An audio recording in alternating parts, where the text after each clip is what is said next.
السلام عليكم، شلونكم اصدقائي؟ رجعنا لكم فيديو جديد اليوم من وكالة جيهان موتورز، وكالة تويوتا في العراق. اليوم ويانا تويوتا برادو 2020. خليكم ويانا.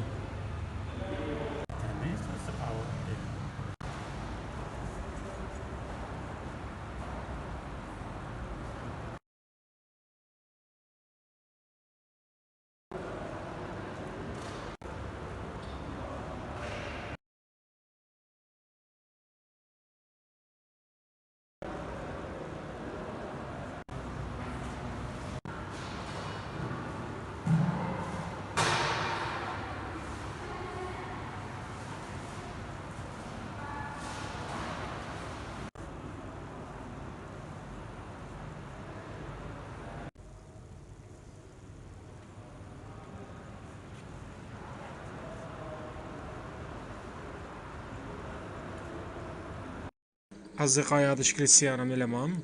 السيارة صار عليها تغييرات بسيطة، إضافات الكروم والأسود اللماع. إذا تلاحظون اللايتات الأمامية، شوفوا البيئة صار مثل السواد بيها، صار شكلها رياضي أكثر. لمسات ال LED، عندك ال LED نهاري، زائدا شوفوا الزوائد البروجيكترات الكروم. هاي الزوائد بالدعامية أيضا، هاي صار شكل جديد بيها، صارت أحلى من قبل. شوفوا الدعامية هاي من الخلف أيضا. اعذروني ما أقدر أطلعكم السيارة لأن مجال ماكو. شوفوا الشبك مال السيارة صار ظاهر أكثر. السيارة صارت شكلها رياضي حلو، أحلى من قبل صارت صراحة. عندكم بالنسبة للإطارات، الإطارات 265 قياسها على 65 برجستون. حجم الويل 17. الويل نفس ما تغير الشكل مالته، نفس الموديل القديم. حتى بالمواصفات الأعلى نفس الشي، ما بيه ذاك التغييرات. عندنا منها من الصفح شوفوا اللوجو مال V6 سيارة 6 سلندر، والإضافات العلمري الكروم والال LED النهاري، عفوا الانعطاف. عندكم الدوسات، دوسات جتي باللون الأبيض عكس الموديلات السابقة، كان يجي باللون الأسود. هاي إضافات البيها. سيارة بس زوادي جتي، ما جتي تغييرات هواية بيها. خلي نشوف السيارة. أصدقائي، نشوف التويوتا برادو من الخلف. طبعا رجعت لكم حتى تبين السيارة أكثر. شو ذا تلاحظون أيضا من الخلف زوايد مثل ما قلنا. السيارة صار الباك مالتها مطعم باللون الأسود، تطعيمات الكروم حول الباك لايت وأيضا حول الجنطة. شوفوا الدعامية أيضا صار بيها شوية، صارت أنصة. هاي احنا نسميها لحية. هاي من الزوايد اللي بيها. سيارة عليها هوك لسحب العربات. أكيد حساسات خلفية بيها السيارة، عواكس. عندنا هنا أيضا على السبير يجي الكاميرا. السيارة فيها تي اكسل، مو الفئة الأعلى. خلينا نشوف الجنطة. شوفوا الباب، من العيوب الباب أيضا مو كهربائي، وهذا من عيب التويوتا، يدوي يجي الباب. مساحة تخزينه لا بأس بها.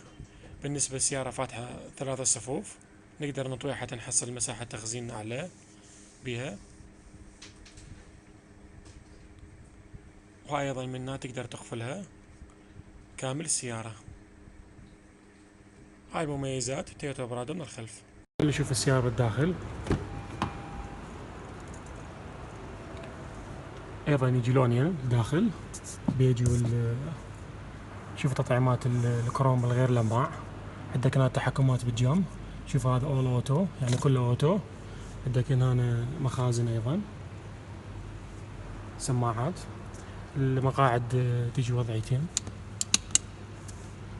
تجي يدوية. هذا منشأ السيارة اليابان. هذه السيارة شوف تطعيمات البلاك بيانو.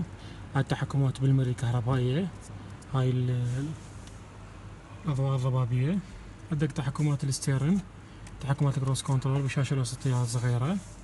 شاشة الكونسول الوسطي 8 إنش مع تحكمات المالتي ميديا. عندنا هنا أيضا مخازن بسيطة، شاحن وايرلس. سيارة بصمة أكيد. هاي عندك هنا دقمة تشغيل الرادارات. شوفوا لمسات البلاك بيانو حلوة بالسيارة. عندك هنا أيضا منافذ، هاي لرؤية أكثر للخلف. إنارة موية LED، السيارة فتحة أكيد.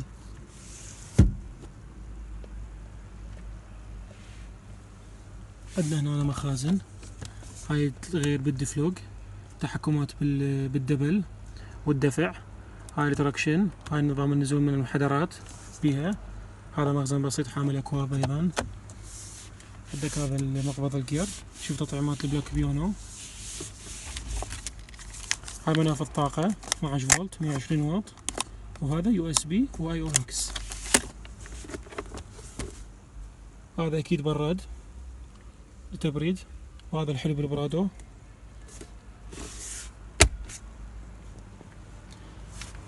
خل أشغلكم السيارة.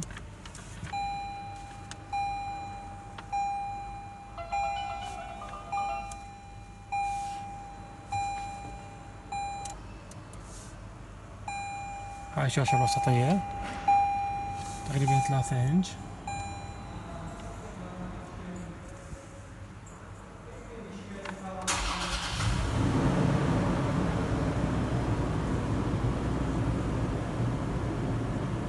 هاي شاشة ديجيتال، واجد بيه تغييرات البرادو، تغييرات جذرية. عندنا هنا البنزين والدهن، هذا ال RPM. عندنا الكيلومتر، عداد 200 كيلومتر، السرعة القصوى. عندنا هنا التحكم، هذا المنيو في بيه نظام الإيكو، تقدر تحول على الإيكو بالدرايف مود، وتقدر صرفية الوقود أيضا بيها. هاي نرجع من هنا للهوم، تقدر تربط الهاتف أيضا. التبريد ثنائي المناطق تقدر تتحكم به، هذا الديول شغله. هاي التحكمات الباقية بالسيارة. هاي من هنا الرادارات، طفل الرادار شغله.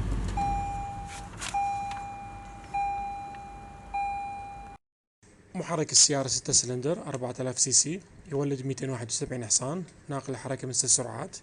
صرفية البنزين سيئة، كلها ترمشيك 10 كيلومتر. ضمان السيارة عليها ضمان تبديل دهن وفلاتر لمدة سنة من الشركة. وأخيرا أتمنى عجبتكم التغطية اليوم للبرادو 2020. السيارة متوفرة بوكالة جيهان، وكيل تويوتا المعتمد بالعراق. سعر السيارة 47,400 بدون لوحات، عليها ضمان 3 سنوات السيارة، وضمان تبديل دهن أيضا سنة كاملة. أي معلومات زدت لكم إياها بالوصف، اللي يحب يتصل على الشركة يستفسر على السيارة. وأخيرا لا تنسونا من الدعم والاشتراك بالقناة إذا عجبكم الفيديو. شكرا جزيلا لكم.